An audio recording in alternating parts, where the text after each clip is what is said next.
Pretty cool. And just so we're clear, photonics isn't just lasers. Lasers are just a subset of photonics, right? And so that's a really important understanding, is that lasers are just a little small subset. So photography, for example, is still photonics. It doesn't use a laser, it just uses a natural light around us from the sun. And so, but lasers have enabled a lot of really, really cool applications. One of those being something like this.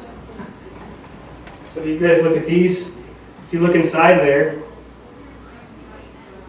what that is because we have this really high intensity of lasers, the beam stays really coherent. We can do stuff like shoot light into a piece of a crystal like that and microfracture the inside of it and make these really cool three-dimensional pictures inside of big blocks of glass like that. And so the reason that that's happening is that we can focus the light down to a really small point and we create a lot of intensity right there. Has anybody ever taken a magnifying glass and tried to burn an ant with it? Right? So why does the ant not burn without the magnifying glass?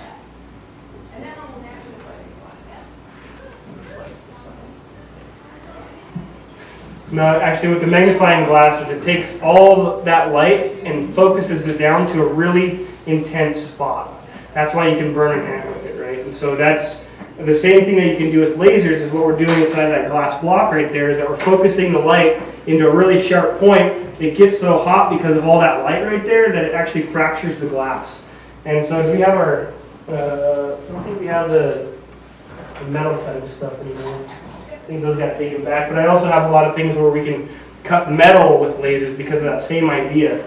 And so we can do really cool things. So Ryan and I's company that we work for makes LiDAR sensors, and that's really important. So what LiDAR means is that you're taking a laser beam and you're scanning it around a scene and you're measuring the range at every spot the laser beam's at. You can't do that with just an ordinary light. You have to do that with a laser that stays as a beam because you need to shoot that beam a really long distance to be able to make that range measurement. And in essence, we can shoot it all the way to the moon and make a range measurement all the way to the moon because of that light staying in a really tight, confined spot.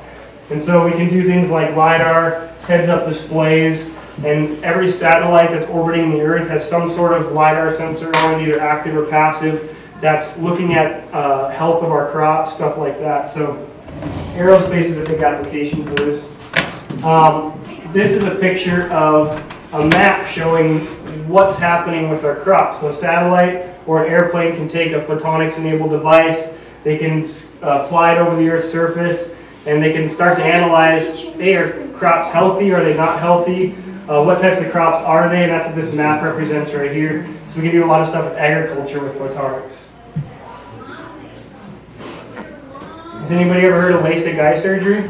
Oh yeah, I don't want it. You don't want it? How come? Because I want to get You don't want to what? to sleep. Oh, they actually don't put you to sleep anymore. They actually need you awake to do it, but they just sedate you a little bit. And so why is LASIK or laser eye surgery so prevalent now? Why is it so popular?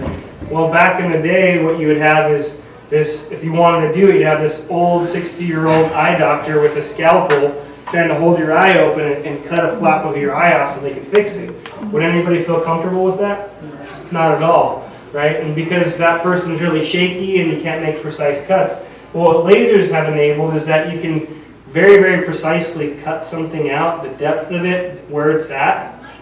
And so all that fear has gone away because you don't have somebody with a shaky knife going towards your eye. And so we can start to cut the flap of our eye off, fold it back, actually use a laser to reform the shape of our lens in the front of our eye, and then put it back over. And literally now, the next day, you can see with 20/20 vision. And so lasers are super prevalent now in medical. You guys saw the picture on the video of the dermatologist blasting away dead cells on the skin. So that's a huge application of lasers.